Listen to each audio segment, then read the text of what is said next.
California microbiologist Dr. Keri Mullis was awarded the Nobel Prize in 1993 for his development of one of the most widely used current techniques in molecular biology today, the PCR, or polymerase chain reaction. This revolutionary technique allows scientists to take a sample containing a very minute amount of DNA and replicate that DNA sequence until there are many copies. One of the first applications of PCR was to analyze human tissue for the presence of HIV. PCR is commonly used in medical and biological research labs for the detection of virus culture in infectious persons. The people that are AIDS researchers now are getting neurotic if you ask them any questions.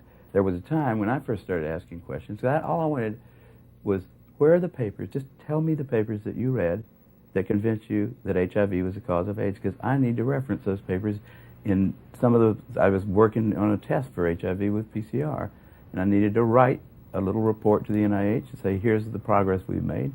And the first line of it was, HIV is the probable cause of AIDS. And I thought that was true. This is before I got involved. And I said, what's the reference for that quote? And I looked for it for about 2 or 3 years, and I never could find it. And by the end of 2 years, I'd ask everybody at every meeting that I'd gone to that talked about AIDS, I'd ask, I'd look through every computer database. There is no reference. There is nobody who should get credit for that statement. Now that's a pretty weird situation in science, where getting credit for a discovery is the most important thing in your life as a scientist. It's silly to hear people saying, you don't believe that HIV causes AIDS? You don't believe that? I mean, it's just a word, but it's a very, very important distinction. I think that that's why it's become a very emotional kind of thing, because people actually, they get personally committed to what really is a body of evidence that can be analyzed, by lots of people. And at this point, there's so much of it out there, nobody can really analyze all of it, but nobody can write a review of it that says HIV causes AIDS because of this. If a postdoc were to write a review of their literature that showed without much doubt that HIV was the cause of AIDS, that guy would be famous. Now there's 100,000 guys out there who had the opportunity. 10 years has passed. We've been waiting for this star postdoctoral fella to distinguish himself forever and get a lifelong grant from Tony Fauci, but he hasn't shown up. No one has bothered to write a definitive review. Any journal would take it. That right there proves that HIV does not cause AIDS. Just because Bob Gallo gets up, takes his sunglasses off and says, gentlemen, you discovered the cause of AIDS. That's all we have. New York Times article, CDC report, that's all we have. That's not enough. That's not enough to that is not sufficient to publish even a meager little scientific paper somewhere. That isn't enough for scientists to believe some inconsequential fact about some star 50 light years away. That's certainly not enough to treat at the cost of billions of dollars a year, and at the cost of a lot of lives and anguish, and just destroyed, lives have just been totally ruined by this thing, on the basis of some flimsy little statement made by a guy who's known to be a crook in lots of other ways. He lied about a whole lot of other stuff. Why we trust him there? If he was a witness in a courtroom, we wouldn't trust his testimony. We've caught him in too many lies. So you don't trust him anymore. Scientists are supposed to have some evidence that leads them tentatively to some conclusion or to some action. They're supposed to be able to show that to other scientists, any interested person, in fact, who's willing to understand what it is that was used as evidence, should be able to say, yeah, I agree with that. That makes sense, using rules of inference that we've used since Aristotle.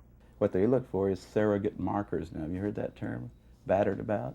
Surrogate markers means, well, it doesn't seem to do anything for the disease, but it does every now and then do something for the level of CD4 cells that we measure, or it does something for this or that. Not that anybody really knows whether you want more or less CD4 cells at any particular time in your life. A lot of diseases cause CD4 to go up. A lot of diseases cause it to go down. Nobody's even sure if a CD4 cell is always a CD4 cell. It's a marker on the cell at the time that they do this little counting procedure, which is to stick a fluorescent tag on there and say the ones that light up have CD4 on the outside. And we don't really know what those cells do. The immune system is incredibly complicated. And the immunologists' brains are not nearly complicated enough to deal with it. We have these little, there are theories all over the place, but no real competent immunologist would tell you that CD4 levels was a surrogate marker for anything until we know more about it. But that's what they're using. That's what the FDA is saying, yeah. You don't have to show that it helps them. These protease inhibitors, the same thing. You don't have to show that it helps the patient. You don't have to show a single life saved.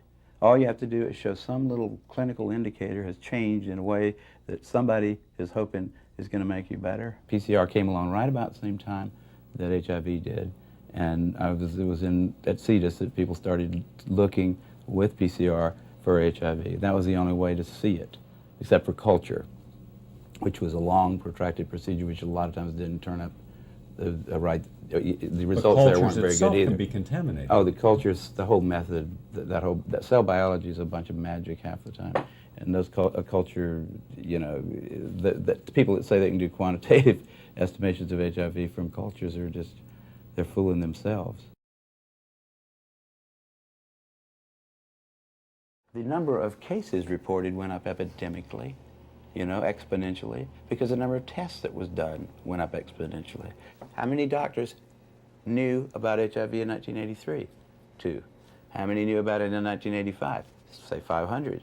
How many knew about it in 1986? 40,000. So that's where the curve came from. How much money did we make off of HIV this year?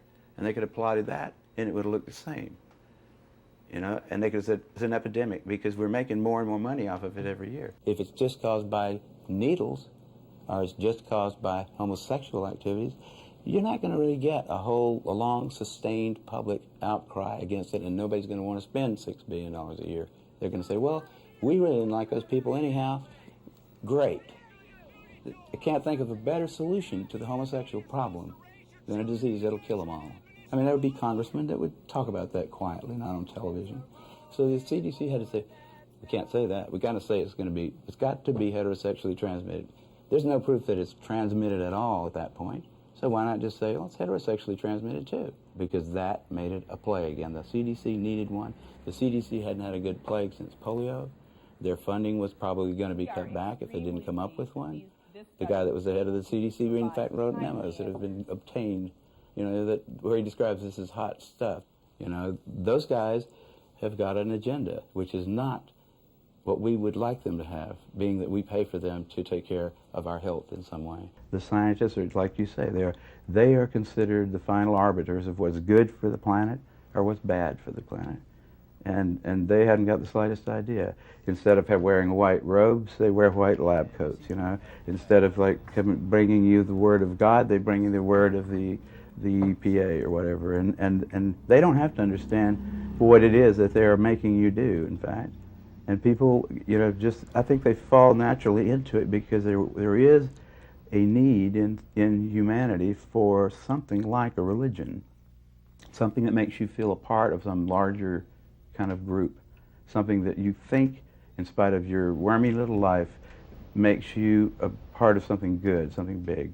When beliefs get tangled up with facts, matters of fact become matters of religious kind of significance, where if somebody gets mad at you for asking him a question in a scientific meeting, or says, we're never going to have Keri Mullis at the European Union of whatever kind of scientists, so they put it in Nature, because he came in there and had the audacity to tell people that it might not be that bad to have sex, that AIDS might not be something you get from sex, that I don't see any evidence for it, is all I said. I don't see any evidence for it. Why? You can't tell young people that. Today there are many scientists and physicians working within the conventional institutions who have similar viewpoints to those of the dissidents. Well, why don't they come out? Why don't they speak their minds? Is it possible that they take a look at what has happened when you do question the HIV equals AIDS equals death hypothesis? They've been suppressed. Dr. Peter Duesberg, noted scientist, was the main person in the line of fire. Peter is a very scholarly person in addition to being brilliant too. He's very careful. He doesn't say anything that he can't support. And also one of the most brilliant people surely the most brilliant virologist. Peter Duesberg at the University of California, Berkeley campus is seen as someone who is now dangerous. His funding has been cut off. Graduate students are encouraged not to take his courses, and I think his administrative duties have included being in charge of the department picnic. My funding, for example, from the National Institute of Health will not be renewed as of this year, and I may be out of business then. Also, my colleagues have essentially excommunicated me. I'm not invited to meetings, or hardly ever to meetings anymore, not ever to one on AIDS. I'm not allowed to publish in the same journals anymore as I used to. Even as a member of the National Academy, I cannot publish in the National Academy my views that drugs may be the cause of AIDS. And I have plenty of evidence to support it, to document my claim, which might be very relevant to the health of millions of Americans and people on this planet. Yet I'm censored because I'm essentially considered to be an outcast or an odd man or somebody who has controversial views. He was a really well thought of guy too because of his ideas. The whole field, I mean in cancer, he's the guy that led him into the whole oncogene thing, you know. Big research bonanza. Anybody who could order a little kit from some company and hire a couple of technicians could be a cancer researcher because of things that Peter opened up. And then Peter said, no, I don't think that's actually the cause of cancer. And that made those guys a little bit angry. And then he comes along and does the same thing for AIDS. He said, you know, I think we're on the wrong track here. AZT is an antiretroviral drug that became the first drug approved for the treatment of AIDS and HIV infection in 1987. It was originally intended to treat cancer, but it failed to show efficacy and had unacceptably high side effect profiles. However, the unavailability at that time for alternatives to treat AIDS affected the risk-benefit ratio greatly. The antiviral drugs are chemotherapies. They're all based on chemotherapies that have been developed 30 years ago, long before AIDS was known, to kill human cells. Chemotherapy is restricted to a few months in the hope the cancer dies before you die. If you started taking any other chemotherapeutic agent for the rest of your life, it would be that agent of therapy to somebody with cancer. You give them a round of it for maybe 14 days or a few days. Hopefully you're not going to kill the patient, you're going to kill the cancer. The patient's going to survive. But you don't keep giving it to him until he dies, because he certainly will. The way to get rid of AIDS is to stop funding it. Just stop everything that's called AIDS research. Somebody tries to get a grant for AIDS research, say, we don't do it anymore. We don't have AIDS. If you want to study pneumocystis carinii, we'll maybe look at your paper and see if you've got something to say about that. You want to study any one of those diseases by itself, try to cure it, we'll talk about that. The thing that I learned like back in 1968 when I first published a paper by myself in Nature in a field that I had no expertise in at all, there are no old wise men up there at the top of science. Which I really did until 68. I would have thought, if you try to publish a dumb paper in a journal like Nature, it won't get published. If you try to publish a good paper in there, like I later tried to publish PCR, the invention of PCR, in the same journal, and they didn't take it. So it's up there. There isn't an up there there. There's no place up on the Academy of Science is just a bunch of idiots, just like everybody else. The editors of journals, austere journals even, they're just busy with their little lives and stuff. There are no old wise men up on the top making sure that we don't do something really dumb.